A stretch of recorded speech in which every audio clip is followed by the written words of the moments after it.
So this is game 2 of a best of 3 in Antec Attack number 20 semi-final match between TSLHyuN, who is the red Zerg in the lower left position, and he is playing against EmpireKas, who is the blue Terran in the top right. Now, if you're watching on VODs, check out game 1. It was legend, and wait for it, I hope you're not lactose intolerant, because the next part is dairy. If anyone got the How I Met Your Mother quote there, high five. And, well, game 2, if that's anything like game 1, it's going to be awesome, isn't it, Pew? Yeah. Oh, definitely. Basically. Of course, this is HyuN's map as well, so this map is everyone kind of likes Daybreakers. Like, it's been one of the more popular maps. I know, it's such a nice map. It's got a long rush distance, it's got natural progression of the bases. The third base isn't impossible to take, but likewise it's a bit risky. It's just nice. It's balanced. There is some dead space, but not too much. Things play out well on this map, and I think that's why it's a real fan and spectator favourite. And of course, it's the GSL version as well, so there are those supply depots there. Cass being slightly less eager right now. He is going for the barracks before his 6 command centres. I think that's the better call on this map. Like, compared to Shakura's Plateau, you can wall it off quite fast with just barracks, whereas this is quite a large choke, so you're going to need a lot more units, or buildings rather. I mean, for anyone who didn't catch game 1, a quick sum up was HyuN went for hatch, pool, hatch, and Cass went for command center, barracks, command center. Yeah. I mean, when we ended, Cass was on 6 command centers and HyuN was on 4 bases. And I mean, the game wasn't even hugely long. It was only about 20 odd minutes. 25 minutes? Yeah, 20-25 minutes. So, both those players just went like expansion crazy. And who can blame them? It's nice that HyuN, after the last game, actually sent out a drone scout very fast. So he sees exactly what's going on. Well, he wants up a couple of the SCVs. Yeah, it's just irritating. It's annoying your opponent at the end of the day, and that's exactly what it be. If you annoy your opponent, they're gonna forget things. They're gonna slip up. Not so much Cass, but I mean, every little helps, so to speak. I mean, if you make Cass delay his SCV production by a second, 2 seconds, at this sort of level, it's exactly the same difference as if a bronze player does something to delay the other bronze player from building an SCV for 10 seconds. It makes the same comparable difference, because both of these players are top notch, aren't they, Pew? They are, and it's one of those things, like, you can look at it like a lot, you can make mistakes while playing this game, and if you force your opponent to make a mistake, like, that's very good. Some people will be like, oh, well, I made a mistake, but it's like, no, at the same time, you forced the mistake, so it's still a good play again, and, things like that can happen so very easily. Like, do you remember, has anyone seen the games of, it was like the TSL, the second TSL, where it was like Idra v Tyler from Team Liquid in StarCraft Blue Door, and Idra went for like a command center first or something like that in TVP, and Noni, or Tyler, whatever you want to call him, came up towards him and started harassing the SCV, and like, instead of taking the SCV off the building, he cancelled the command center and then just GG'd and left the game. Yeah. And it's like, if Tyler just hadn't harassed that SCV, like, that wouldn't have happened. It's just like, you can force your opponent to make a mistake, and it can be very beneficial for yourself. What I really like here, actually, is HyuN's getting a 3rd command center in his natural, and that's such an amazing move, because there are Hellions coming up for Cass, and this command center, 1, reduces the amount of space those Hellions have. It also increases production, and really, it's not that safe to take a 3rd base super quickly here on Daybreak for Zerg against Terran. So it's really the happy medium. I'm happy with that. I'm surprised he's taking 3 gas. He's actually taking both as natural as well. So I mean, from Cass's build at the moment, it's almost like he's going a bit more mech heavy. He's got that factory with the tech lab on in now. He's getting blue flames, so blue flame Hellions are going to be on the cards, and actually that could really wreck what HyuN's doing at the moment. I think HyuN's gonna go for some sort of roach play. Like okay, we got fourth gas now, so that could be mutalisks as well. It could be. I mean, I don't What think it's going to be best is- roaches because generally No, when you get that third hatch really quickly in your base, it's because you need a lot of lava. For roaches, you don't need super high lava production. You only need lots of lava for things like zerglings, or if you're going muta. zergling muta, that's when you need a lot of lava to really spend your minerals. So it'll be interesting to see what happens. Also, this Baneling Nest Evo strongly suggests we're going to see a lot, but Yeah. that SimCity means that these queens are going to be able to hold those Blue Flame Hellions off so well. They are. That is, And yeah, sorry. that's I was really pretty good. much Did it again there.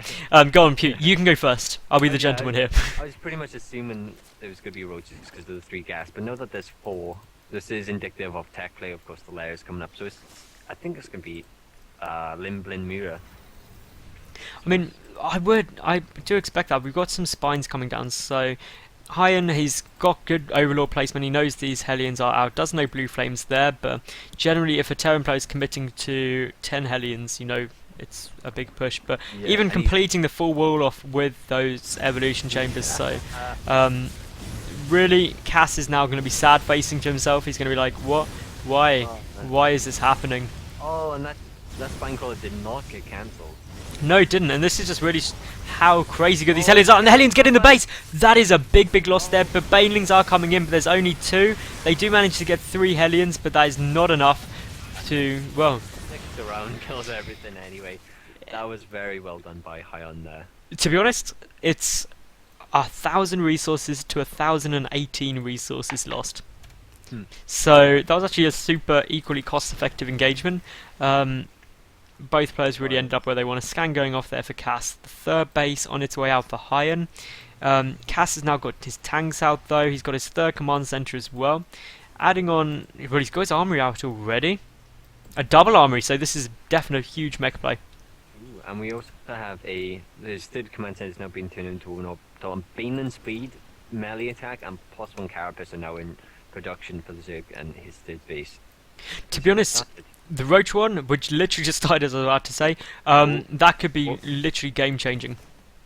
There's a drone trying going to build a 4th base actually in the top left there, but it did get killed by the Hellions.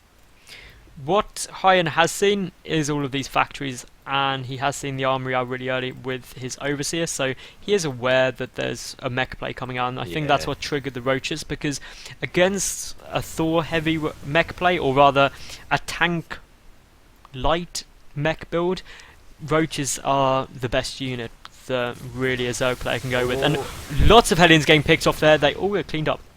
That was very nicely done. That happened so quickly I couldn't even say it. Yeah.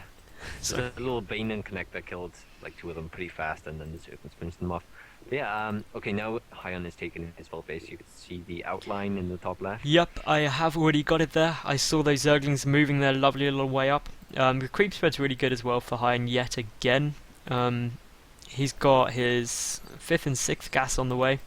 6 factories. Nice.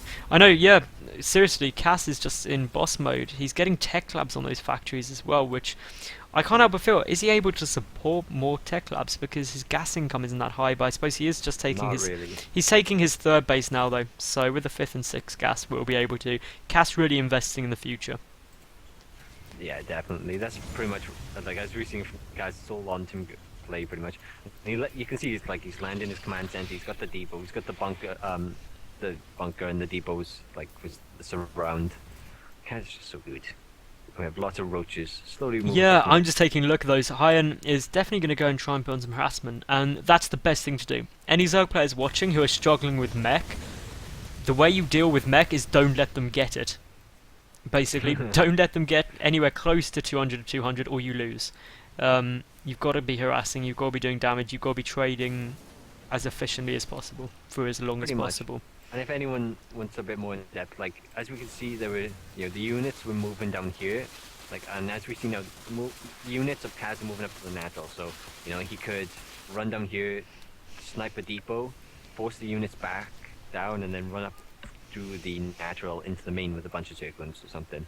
It's just abuse the immobility of mech. Exactly, mech is the only thing more immobile than mech is Broodlord Infester. Also, you'll see HyuN is getting a lot of banelings, or quite a few banelings in. That's to deal with the Hellions. We also have Ventral Sacks. So this is another great tactic against mech. Hey, your army's out on the map, defending one of your other bases. Great, I'm just going to drop into your main and kill all the attack. And that's what we're going to see happen fairly soon. May actually be a baneling drop. It could be, but Because it's all going to the be a really cost-inefficient Baneland drop. I know. I'm just thinking. Well, unless you get 21 more banelings, Yeah. that's a good way to deal with it. You can also just fly those overlords in and literally just rain everything. Because the other advantage is by dropping, you negate the siege tank damage, which are really the only thing that can deal with the roaches.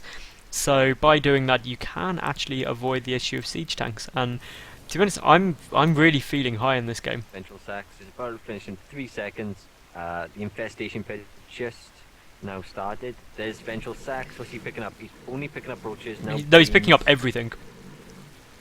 His entire army is now in those overlords, and off he goes.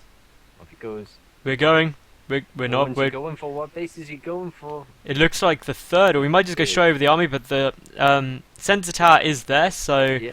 There's next to no anti-air though. There's only 2 Thors. exactly, and that's not going to get taken out. Cass isn't moving any of his army. The tanks are still sieged up, and everything is on your head, Cass. And this is not fun. Oh. Look at all that Bane rain, and that's pretty much good game. Sick. That was a beautiful drop. I don't think that's actually. Maybe it is now. That is good game. There's no way with mech, and there we go. Yeah. So that's